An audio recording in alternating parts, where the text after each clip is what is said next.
Alafia! My name is Oshun. On this channel, we uncover the creepiest, most unusual haunted TikToks the internet has to offer for entertainment purposes. There's no more TikTok. There's no more Cape Cut.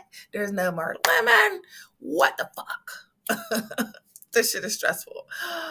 But I'm trying to work it out. Y'all are my soul tribe. Tribe is with a Y because the Y is for you. And that's because I love you so freaking much. I hope there's not a lag because on my side, there's a lag. But like I said, we're going to figure it out. Let's get to this video. So this is Nicole Smith. This story takes place June 7th, 1995 in Atlanta, Georgia. This is her story. So on June 7th, Nicole was walking to her school with her sister and her brother when she forgot her homework. She ended up turning back and taking a shortcut through a wooded area where she met Kevin Arnold. Kevin Arnold was 23 at the time.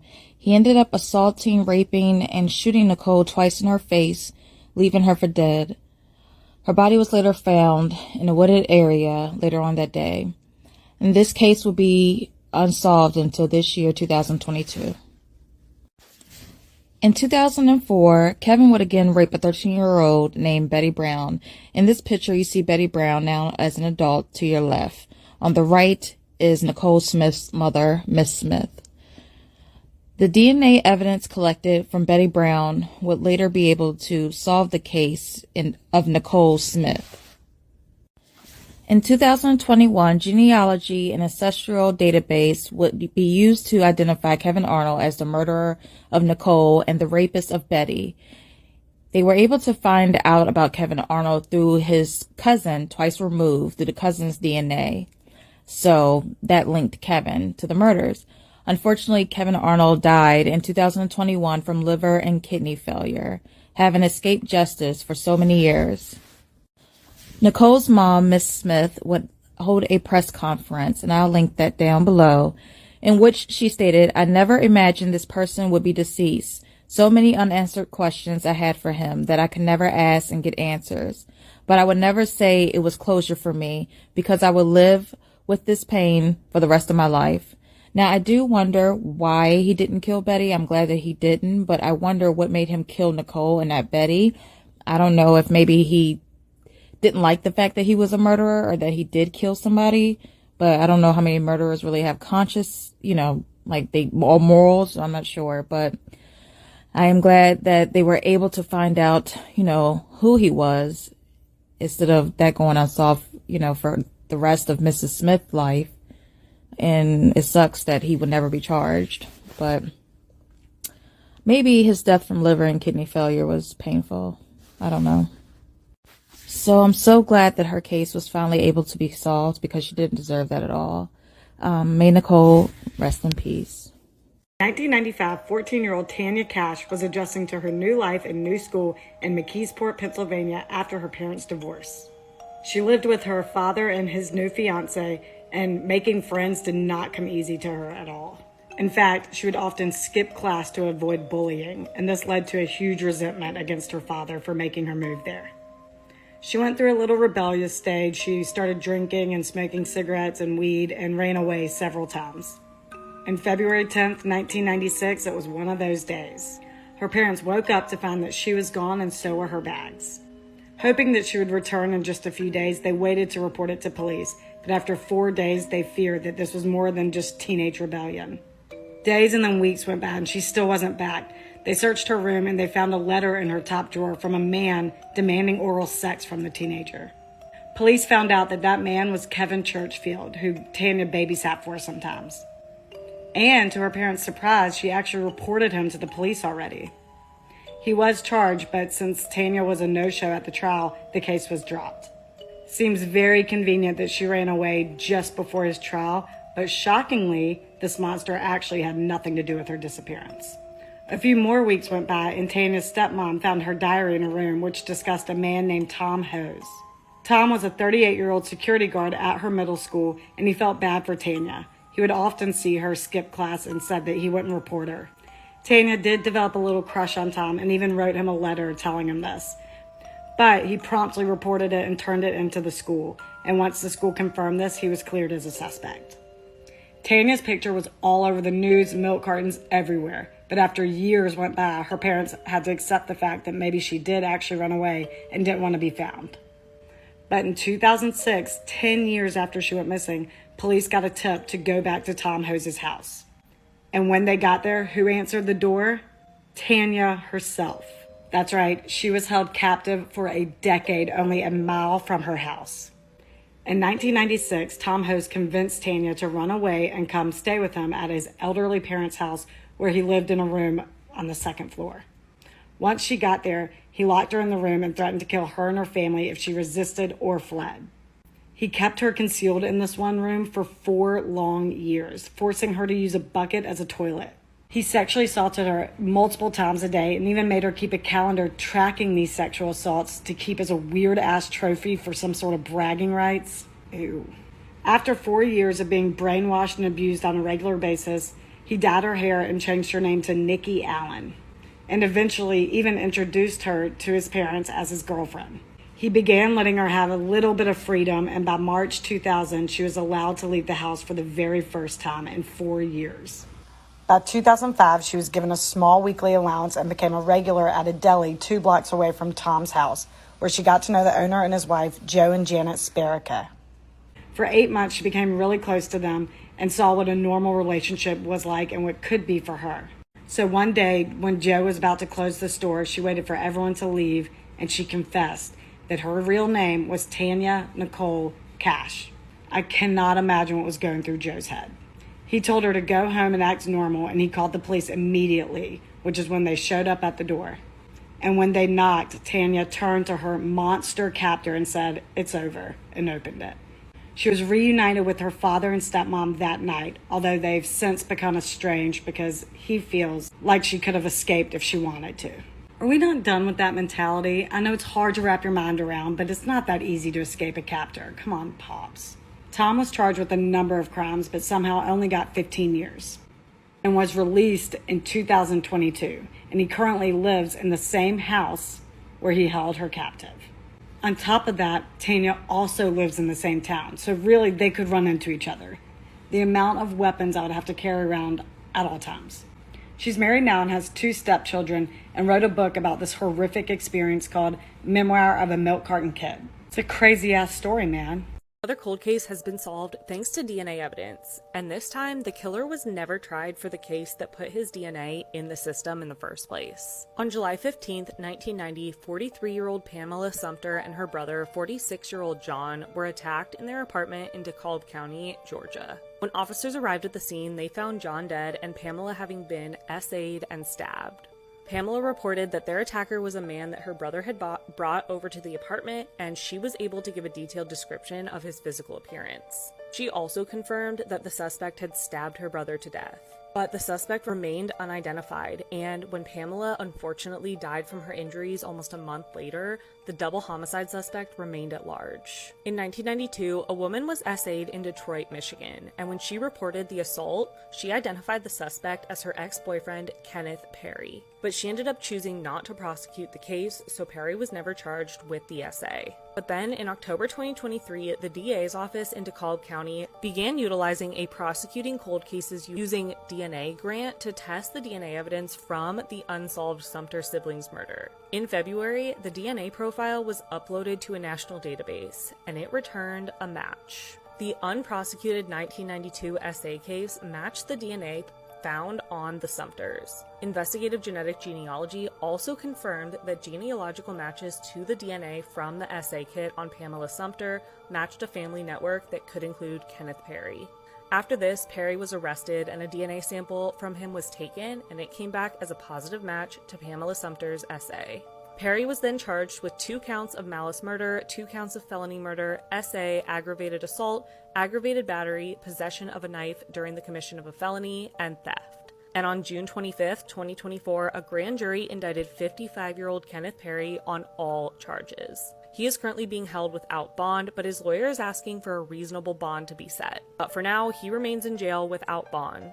and he has not yet entered a plea. But investigators are sure that they have the right guy. There seems to be no question that his DNA is a match. Hopefully, this is the start of the Sumter siblings getting the justice that they have deserved for the past 34 years. Rest in peace, Pamela and John. So many cold cases were solved in 2024, so here are 5 more cases that saw progress last year. Ada Beth Kaplan. On March 29, 2011, at a vineyard in California, the decapitated remains of a victim were found. The victim's head and thumbs had been removed from her body, and her body had been drained of blood. Because of this, unfortunately, her identity could not be determined, and her homicide went cold. In July 2020, the coroner's office in Kern County, California, partnered with the DNA Doe Project to use genetic genealogy to identify this victim. And finally, in January 2024, she was identified as 64-year-old Ada Beth Kaplan. Her family was interviewed, and it was determined that a missing persons report for Ada was never created, and unfortunately, the suspect in her death remains unknown. But at least now she has a name: Justin Turner. On March 3rd, 1989, 5-year-old Justin Turner was reported missing by his father and stepmother, and after an extensive search, 2 days later, Justin was found dead inside of a cabinet in his family's camper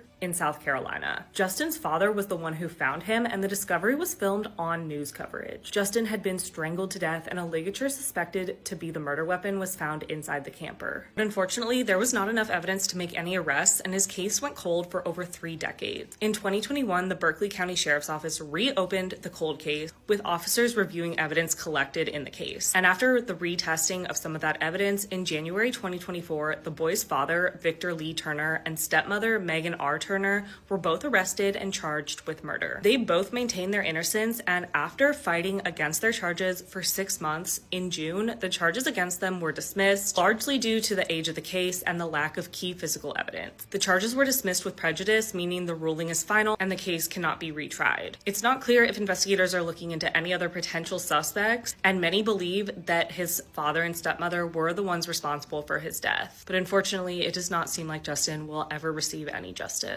Rose Nath. On January 20th, 1989, the home of 78-year-old widow Rose was broken into. The next day, Rose did not show up for church, and no one heard from her, so that evening, family members went to her home. Unfortunately, they discovered Rose's body. She had been stabbed to death. She died from stab wounds and blunt force trauma, and it was clear that she had fought back against her attacker. Rose's home had also been ransacked, but her attacker remained at large. That is, until advances in DNA technology helped catch her killer. On May 16, 2024, Lehigh County District Attorney Gavin Holohan announced that 65-year-old Michael Bryce had been arrested and charged with Rose's murder and the burglary of her home. At the time of Rose's murder, Bryce was living in a community corrections facility in Allentown. After Bryce was identified as the murder suspect, he was arrested in Ohio, where he had been living briefly after spending several years in Pennsylvania. Bryce was extradited to Pennsylvania, where he remains in jail. Leila Johnston. 67-year-old Leila was brutally murdered in her home in Oklahoma City in May 1976. DNA was collected on the scene, but the technology to analyze that DNA wouldn't come for several decades, so Leila's murder went unsolved. But in recent years, detectives realized that the investigators from 1976 had collected enough evidence to now be tested. Unfortunately, right away, there was no match in the national criminal databases.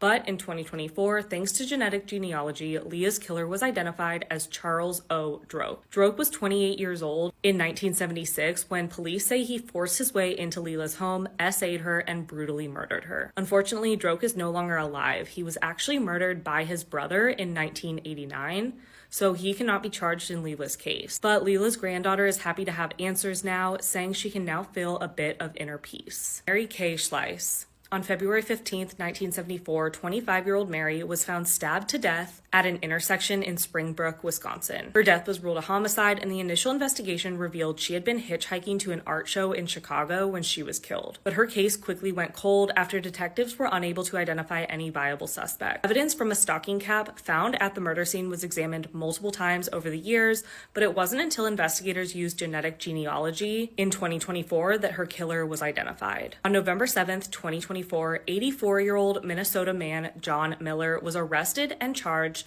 with Mary's murder. Detectives that spoke with him after his arrest say that he appeared very calm about what had happened. Miller was extradited from Minnesota to Wisconsin, where he remains in jail. It may have taken 50 years, but investigators who worked on the case are happy that Mary will finally have justice. So many cold cases were solved this year, so since it's almost the end of the year, let's talk about some of the cases that got closure in 2024. Danielle Claus. On July 16, 1991, the remains of 42-year-old Danielle Claus were located in Ventura, about 70 miles northwest of Los Angeles, California. Danielle had been essayed and died from blunt force injuries after she was last seen the night before speaking with a male driving a small white pickup truck with pinstripes. Danielle's husband reported her missing when she didn't come home, and she was unfortunately found less than 24 hours later. Despite evidence being collected, her case quickly went cold and remained that way until it was re-examined by Officer Tyler Buck in 2021. Upon re-investigating the case, Buck found some evidence that was never tested, and it was determined that that evidence matched the evidence from the essay kit. After retesting the DNA evidence collected in 1991, this year, Danielle's killer was identified through genetic genealogy. Larry Devin Welch was identified as the person who murdered Danielle. Unfortunately, he died in 1999, so he will never have to face justice, but at least now Danielle's family has answers. She's remembered by her sister as a good person with a mighty soul. Lisa Redmond.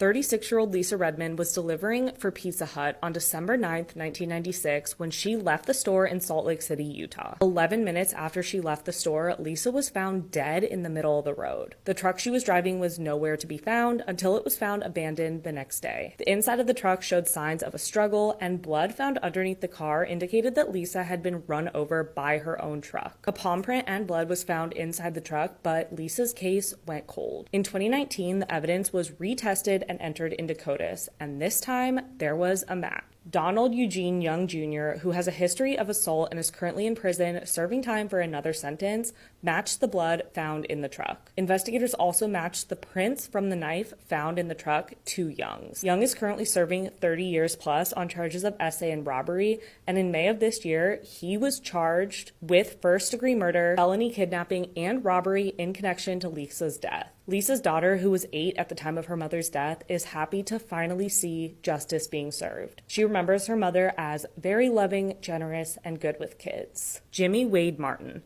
On October 14, 1989, Jimmy Wade Martin was found outside a residence in Bonneterre, Missouri. He was mortally wounded and later died from his injuries. In 1989, a man named David White was actually arrested and charged for his death, but 3 years later, just days before White's trial was set to begin, his case was dismissed. It's unclear why the case never reached trial, but nobody was ever charged after that, and the case went cold. In 2017, after decades of the case being cold, Jimmy's twin daughters, Andrea Lynn and Angela Williams, started looking into their father's case, even starting a podcast called Small Town Forgotten, while searching for justice for their father. They actually met with White, the man who was originally charged, and he agreed to hand over the evidence that police shared with him about the case. And those hundreds of documents became critical in finding out what happened to their father. Their work ultimately led to the police reopening the investigation into Jimmy's death in December 2020. And that is what ultimately helped lead to an arrest being made. On August 22, 2024, Wesley P. Marler was arrested and charged with the first-degree assault of Jimmy Martin. The latest update about Marler's case is that he was denied a bond reduction in September, so he remains in jail. But Jimmy's daughters were instrumental in getting justice for him. Tammy Fudge. On March 4th, 2018, 46-year-old Tammy Fudge was found in a parking lot in San Antonio, Texas. She had signs of road rash and head trauma, and it was determined that she had been murdered by blunt force trauma to the head. During the investigation, police followed a trail of blood from where she was found to a concrete bus bench across the street. They were also able to find surveillance footage of a man dragging Tammy's body to where she was found. But that man's face could not be seen, and the case went cold. In early 2024, the case was reinvestigated, and when re-examining the DNA evidence and retesting latent prints, they quickly found a suspect, Christopher Allen. In October, Allen was arrested for the murder of Tammy Fudge in Florida, where he is currently in jail on unrelated charges. He is still awaiting extradition to San Antonio to face the murder charge, and he is currently being held on a $350,000 bond. But he will have to face justice for Tammy's murder. This is just a very small crop of the cold cases solved in 2024, so let me know if you want to see more. Because genetic genealogy is amazing and so many killers are getting caught because of it. Mom, Sounds like something out of a movie. Police say it was all too real, though. A cold case, no more. Officers have charged 3 people in the murder for hire plot. ABC 15's Tanya Brown has covered the case many times over the past 2 decades. She is live tonight from the Florence County Detention Center. Tanya. Jennifer, I've heard a lot of rumors over the past 20 years about this murder investigation, but was blown away today with what police released. Officers say this murder case led them to yet another homicide. I waited 20 years. Pain, hurt. The family of 19-year-old Lindsay Sean Simmons could not contain their emotions during a bond hearing Thursday for 3 people charged in Simmons' 2004 murder. 20 years later, police say they know who killed the teen mom and why. My family has been in prison for 20 years. 20 years of prison because they have been longing for some justice to happen for my niece. Detectives have charged 56-year-old Kim Burgess and a relative, 49-year-old Tanya Burgess, with murder and criminal conspiracy. 60-year-old Mac Hanna faces a conspiracy charge and accessory after the fact of murder. Police say Hanna hired the Burgesses to kill Simmons, who was the mother of his then 1-year-old son. They smiled in her face. Police say the women went to Simmons' apartment in Lake City on September 5th, 2004, and stabbed her multiple times. Warrants say Hanna was seen leaving Simmons' home around 9 o'clock that morning, about 6 hours after she was killed. Sleepless nights, countless days of asking myself why, or, what was the reason for this. It was senseless to me. Lake City Police, with help from the FBI, re-interviewed witnesses and re-evaluated evidence in recent months that led to the arrest. The discovery of new information also landed Kim Burgess with a separate charge of homicide by child abuse. Warrants say in May of 1992, she had a baby and placed the infant in a hospital pan and hid the child underneath her bed. Officers say when they questioned Burgess about it, she initially lied, but later admitted to having a baby and told them the child was dead upon delivery.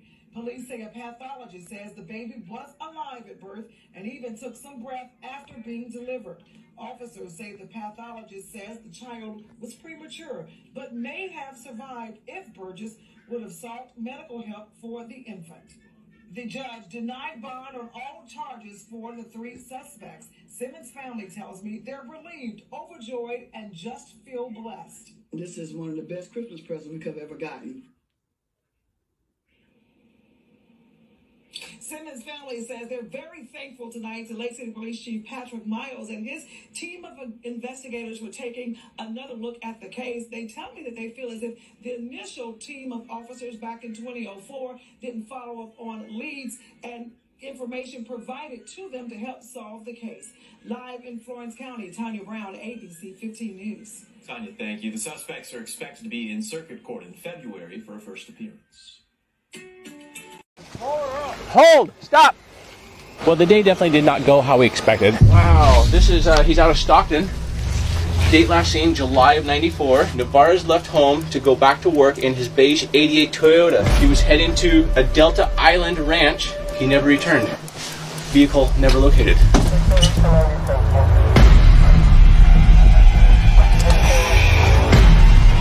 Police tell us that the remains were found inside a vehicle in Sacramento County.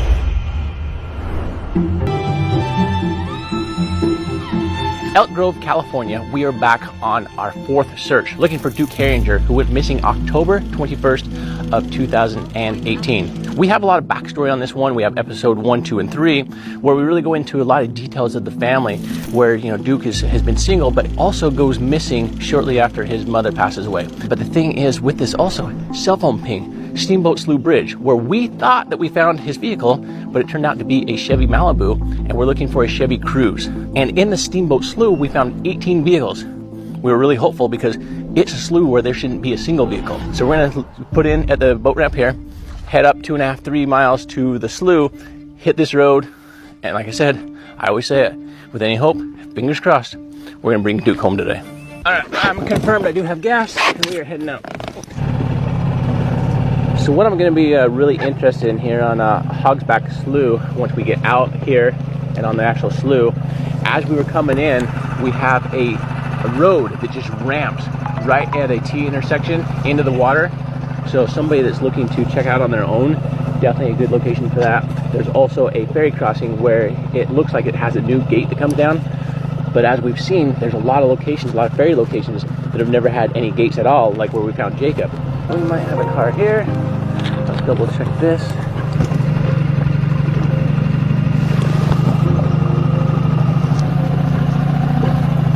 Kind of weird, but it's too flat on the back. I think it's more of a log. I don't see any wheels on it. It's 15, well, it's 12 feet deep. Yeah, it looks like a log. I mean, it looks like an alligator there, but it was a log.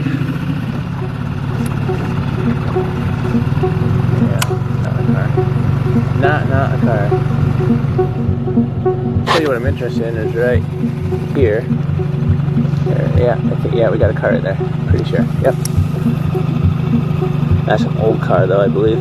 So what I do at this point when I see something on side scan, we go back over the top of it, and then I look on shore to see what tree or bush or rock I got to line up with to then get a good read in on it. So right here, right off those sticks right there. And this one almost kind of looks like a boat. So now what we'll do is we'll come in at some different angles. Could be a car. Not convinced of it.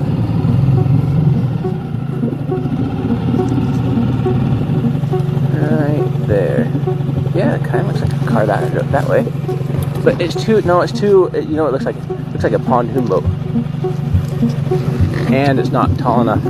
If you look at it, it's only 3 feet tall. So not a car on that one. Yeah, it's more like a pontoon boat. That's what it looks like. Oh, and there's a car 100%. Looks like an old vehicle though. Not a Chevy Cruze, but we'll go double check it. I think it was at the end of the tree here. Here we go, right here. We're right on top of it. Upside down, almost looks like a pickup truck maybe. A young girl was stolen from here and she was found here.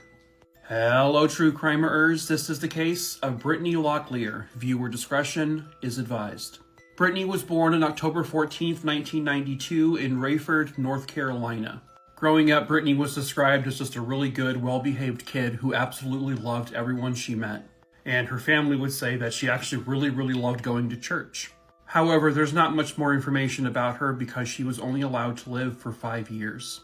So Brittany lived here in Rayford, North Carolina, which is located in Hoke County, and it has a pretty small population.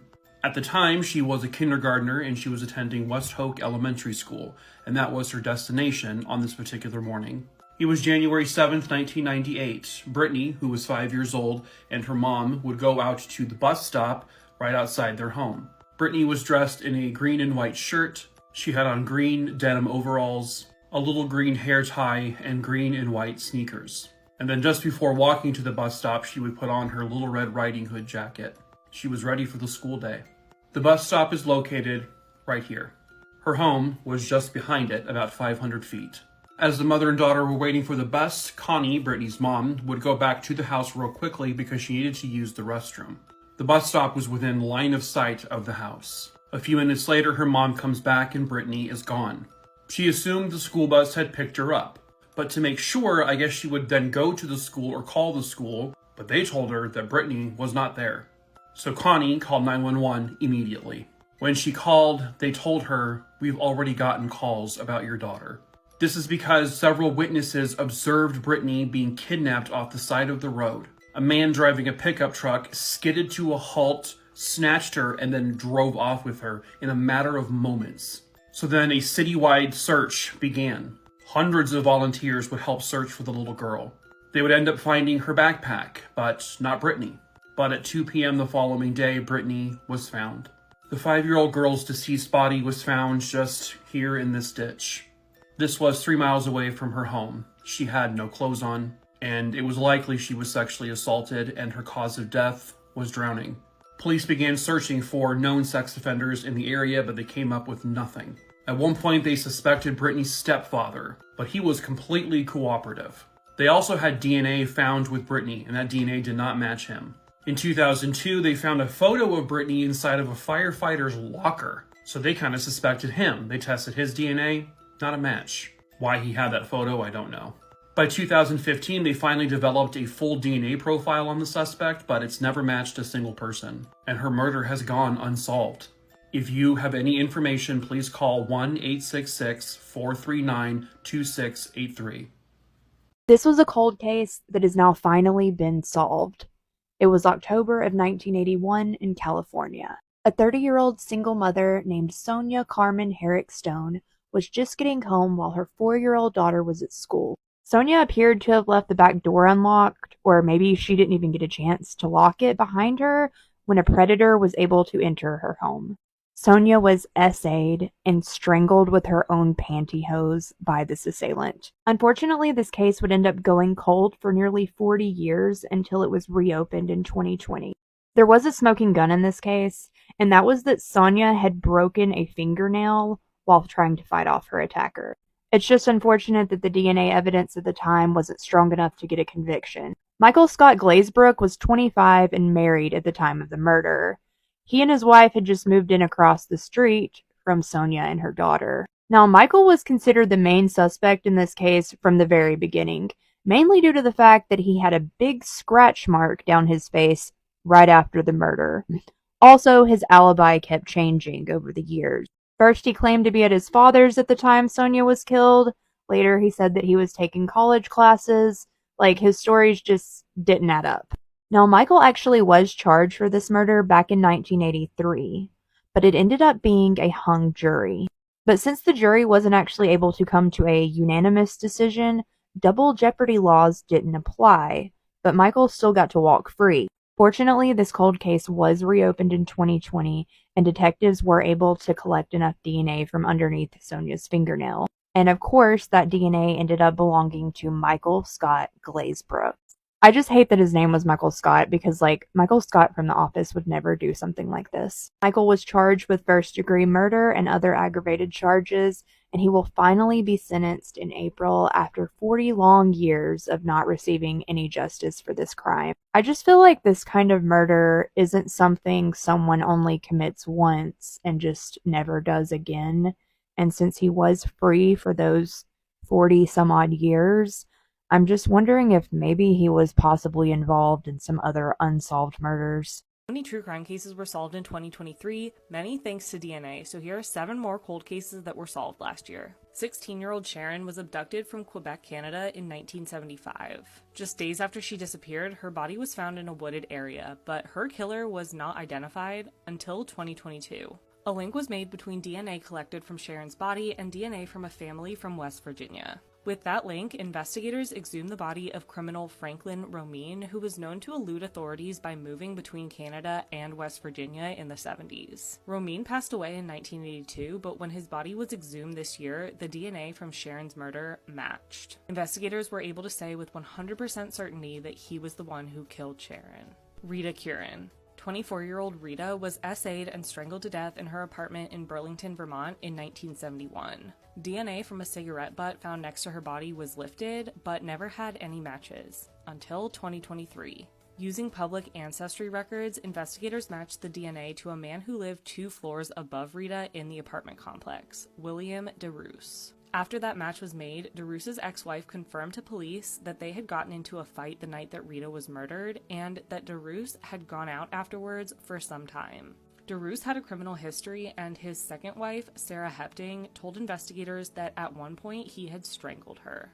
Thanks to DNA, it was confirmed that DeRoos broke into Rita's apartment and murdered her, but unfortunately he died in 1986, so he cannot be charged. Kathy Spacito. 23-year-old Kathy was hiking a trail in Prescott, Arizona in 1987 when she was attacked and murdered. The attack was brutal. The killer hit her with a rock and a wrench, shot her in the eye, and stabbed her in the head. Unfortunately, despite nearby hikers hearing her screams, she was dead before anyone could get to her. There were no witnesses of the actual murder, and her killer was not found. In 2017, investigators used DNA to link a man named Brian Bennett to another attack on that same trail. And then in 2023, after exhuming his body, they were able to definitively link him to Kathy's murder by DNA found on the wrench used to kill her.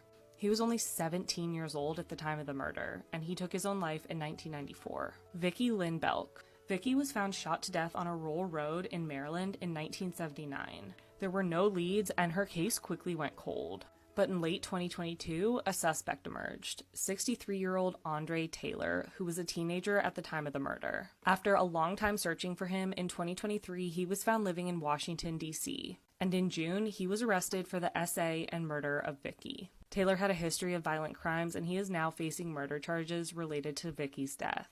Barbara Villarreal. 27-year-old Barbara was stabbed to death in her Garland, Texas home in 1986. Her husband, Domingo Villarreal, was in the home at the time, and when he heard her screams, he tried to help her, but he found armed intruders attacking her. And unfortunately, by the time he got there, there was nothing he could do. Blood outside the home belonging to the attacker was found, but there was never a match. Decades later, detectives were still feeling like something was off with her husband Domingo's story, though. They decided to rerun the evidence in this case and found that, according to his fingerprints, Domingo Villarreal was an alias. His real name was Jesus Canales, and DNA typing of the original blood sample led investigators to focus on his brother, Liborio Canales. While Jesus had since passed away, Liborio was alive and well. In July 2023, 85-year-old Liborio was shown the evidence, and he ended up confessing to Barbara's murder. He claimed that he had stabbed her over some kind of family dispute. He is now facing murder charges. The boy in the box. In December 2022, this young boy was identified as Joseph Augustus Sorelli 65 years after he was found murdered inside of a box in the woods in Pennsylvania. In January 2023, his parents were identified as Gus Sorelli and Betsy Abel after relatives of Betsy had submitted DNA to a genealogical database. Betsy had put Joseph up for adoption after his birth in 1953, so while he still has a name, the circumstances surrounding his murder remain unknown to this day. So technically this case is not solved, but I wanted to include it on this list because he has gone without a name for so long, and he was finally given that back. Laurel Jean Mitchell. 17-year-old Laurel left church camp in 1975, but never showed up for a scheduled meeting with her friends. Not long after, she was found dead in a lake in Indiana. She had been drowned. Two men who lived near the crime scene, Fred Bandy Jr. and John Wayne Lehman, were suspects early on. But unfortunately, there was not enough evidence at the time to arrest them, so the case went cold. But in 2023, the DNA from Laurel's clothing was retested, and it led to a match. In February, both Bandy and Lehman were arrested and charged with Laurel's murder, and they are now facing those charges in court. If you were alive in the 90s, there is no way that you don't remember this case. It shocked and horrified people, especially men. I'm Mel Z. I do deep dives into death, true crime, and weird pop culture stuff, so if you're a weirdo too, follow me. On June 23rd, 1993, after years of abuse by her husband John, Lorena Bobbitt did the unthinkable. I can't say it. I can't even say any kind of euphemism because this will get shut down. So you know what I'm saying. She cut it off. She cut it off. After a night where he had allegedly assaulted her, she went into the kitchen and grabbed a kitchen knife and then performed surgery while he was sleeping. She then left the house with two things that were really important to him. That and his Game Boy. She drove around with it in her hand and then eventually threw it out her car window into an empty field across from a 7-Eleven. She then called 911 and told them where they could find it. Police found it and were able to reattach it, and then the trial happened. This was a televised trial and it was complete chaos. There's no way that if you were alive, even if you were a child in the 90s, that you don't remember these names and faces, because whether you were actually watching the trial or you were just watching late night television, and late night hosts were constantly naming these people. There were references to them in movies. When you think about the 90s and crime, they're right up there with OJ and the Menendez brothers. During the trial, Lorena's lawyers argued that she had acted out of a moment of temporary insanity because of the abuse that she had endured, and the jury agreed. She was acquitted. John, who had denied the abuse allegations, was also acquitted in a separate trial. After recovering from the reattachment surgery, John entered the PORN world, where he had short-lived fame as that guy. He appeared in classy movies like John Wayne Bobbitt Uncut and made public appearances like this. In his private life, he faced multiple arrests for domestic violence and theft, and his life basically went downhill. Mostly, he's disappeared from the public eye.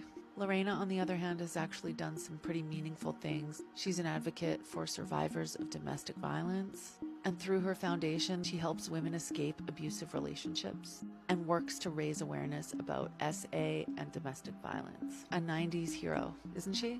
Whose side were you on? I'm coming home, I'm coming home. Tell the world I'm coming home. Let the rain wash away all the pain of yesterday. I know my kingdom awaits, and they've forgiven my mistakes. I'm coming home, I'm coming home. Tell the world I'm coming. Said I'm back up in this place, and I'm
talented athlete, smart, gone too soon, but we're very thankful for the 25 years we did get to spend with him.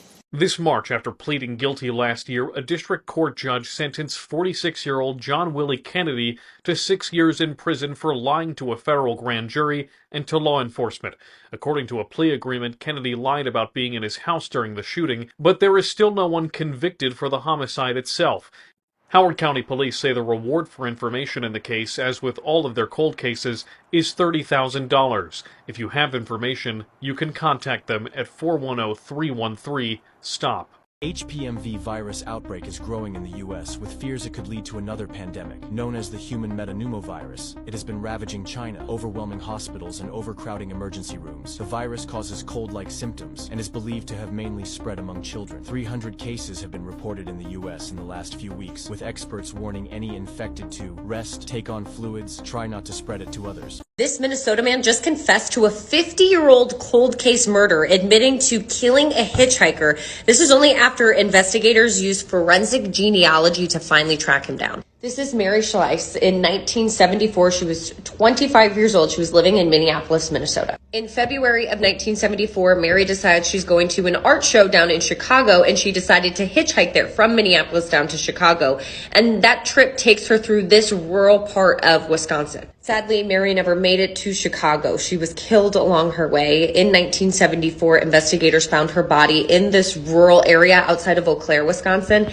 At the time, they didn't know who killed her, but they did find a hat at the crime scene. And thankfully, investigators held on to that hat for all of these years. But remember, 1974, there was no DNA testing, so the case sat cold for decades. 50 or so years later, investigators from Ramapo College's Genetic Genealogy Center look into this case. They take that piece of DNA, create this family tree, and they eventually track down this guy. This is Keith Miller. He's 84 years old now. He was living in Owatonna, Minnesota, and he admitted to stabbing and killing Mary in 1974.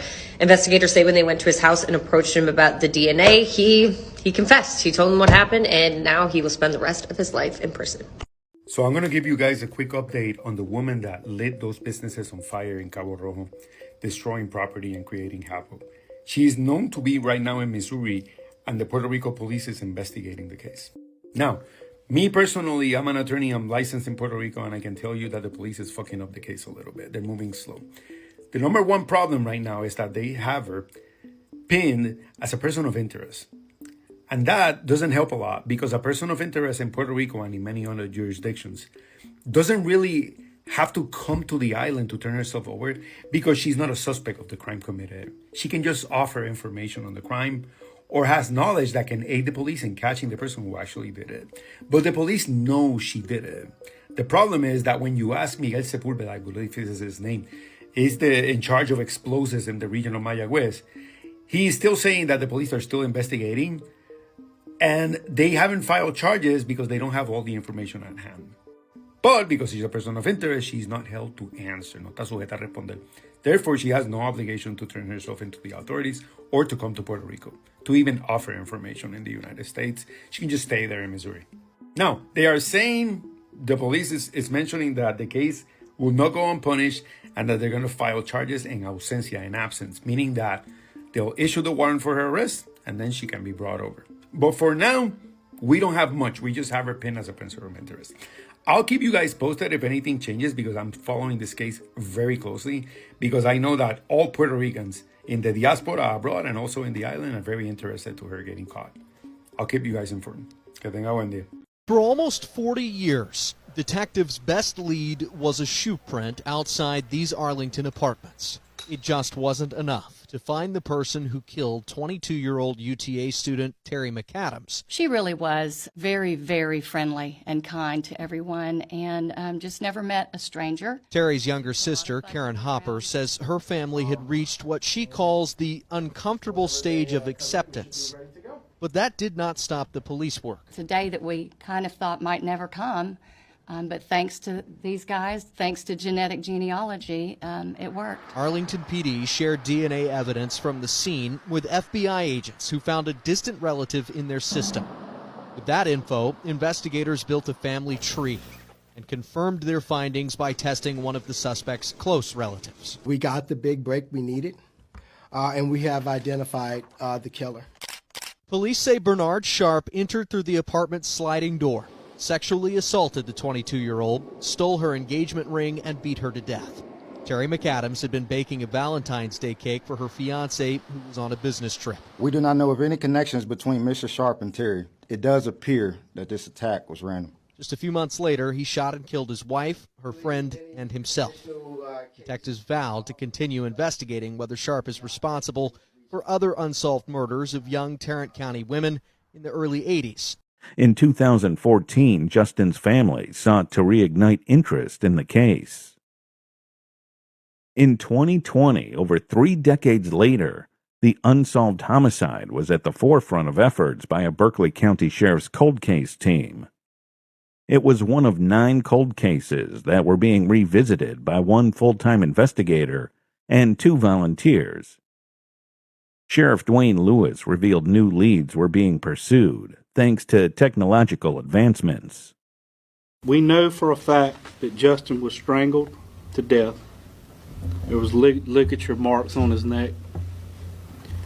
We recovered what we believe to be the evidence of the murder. We have a lot of forensic evidence. We got here because of new technology in forensic medicine. Because Justin's body, clothing, and shoes showed no signs of outside debris, authorities suspected he was carried from his home to the camper. The specific location where the body was found suggested that it was concealed by someone familiar with the camper and its layout. According to the probable cause affidavit, the Turners were the sole individuals with access and keys to that camper. Before Justin's body was discovered, Victor Turner was overheard nervously asking a law enforcement official at the scene regarding what would happen if someone within the family had caused harm to the victim. The breakthrough in Justin's murder case came in April of 2021, over 3 decades after his death. Forensic evidence linking fibers found in the Turner's house to wounds on Justin's neck and his clothing provided the breakthrough needed for the arrests. Sheriff Dwayne Lewis credited advancements in forensic science for enabling the arrest. We have a lot of forensic evidence. We got here because of new technology in forensic medicine. And we kept pushing and plugging and pulling to finally get what we needed. The arrest of Justin Lee Turner's stepmother, Megan Turner, and his father, Victor Turner, on January 9, 2024, marked a significant development in the decades-long investigation into his murder. Both suspects were charged with 1 count of murder and taken into custody in Lawrence County before being transported to Berkeley County Detention Center for court appearances. Despite the passage of time, the Turners never contacted the sheriff's office regarding the case's status or potential new leads or suspects. This lack of engagement contrasted sharply with the active involvement of Justin's mother's family, who remained supportive of law enforcement efforts. A key piece of evidence emerged from an affidavit indicating that Victor Turner had found Justin's body within seconds of entering the camper during search efforts on the morning of March 5, 1989. This detail added to suspicion surrounding the Turners' involvement. In 1959, 9-year-old Candace Candy Rogers from Spokane, Washington, went missing while selling campfire mints. Her disappearance sparked a massive search effort. Tragically, her body was discovered 2 weeks later in the woods, and evidence suggested she had been a victim of a heinous crime. For over 6 decades, her case remained unsolved. But in 2021, advancements in forensic genealogy provided a breakthrough. DNA collected from Candy's clothing was analyzed and led investigators to John Ray Hoff, a U.S. Army veteran who had lived in Spokane at the time of her death. Hoff had passed away in 1970, but detectives obtained DNA from his surviving relatives, which confirmed his involvement. This case marked one of the oldest cold cases solved using forensic genealogy, finally bringing closure to Candy's family and justice to her memory. What's a missing person case that just sits with you? This is Tara Smith, and she was just 16 years old. She lived in Redding, California with her family. She was the oldest of 4 siblings. Tara was an incredibly loving and kind soul. She loved horses. She loved riding. She was a very good writer. Her family says that they have volumes and volumes of her diaries. She loved poetry. She was very in tune with nature and had a very deep spiritual side. Her family said that Tara would always go out of her way to make everyone feel loved and included. She was just a good soul. Tara was an incredibly good student, and on top of being a good student, she was also very involved in her school, and she was kept her grades up and did very well. She would eventually take up Taekwondo because she felt like this would get more into her spiritual side. Her family owned this fun center where you could do mini golf and bumper cars or go-karts and stuff like that, and she always helped her family out. She would often come into work, and she never missed a shift. Now, while Tara was an incredibly good and kind soul, she was still a teenager, and she would get into trouble here and there. And on August 22nd of 1998, she was in fact grounded. She had gone with her mother to run some errands, and they had kind of spent the day together, and then her mother dropped her off at their home before going to the fun center to go to work.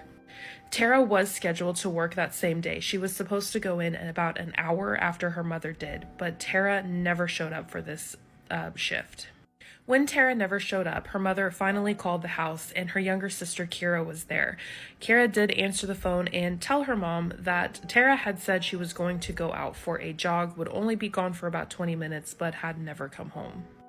So their mother drove back to the house, and she also drove along the roads where she thought that Tara might have been jogging, looking everywhere for her, but was unable to find her. The family didn't immediately call police, though, because they thought that maybe Tara had just snuck out and gone to a friend's house and she was grounded. They figured she was somewhere. So they started calling all of her friends and even her ex-boyfriend to see if anyone knew where she was, but no one had seen her. It wouldn't be until later that evening when one of Tara's friends would call Tara's parents and say, "I think Tara might be having a inappropriate relationship with her Taekwondo instructor, Troy Zink. This is when the Smith family decided to call police and get them involved. This immediately started raising red flags, and they were very worried for Tara's safety. We'll get into more in part 2. Give me a couple minutes to get it up. It'll be down in the comments. Open my third eyes on my way. I'm up on my one line, being dementia. You on my body.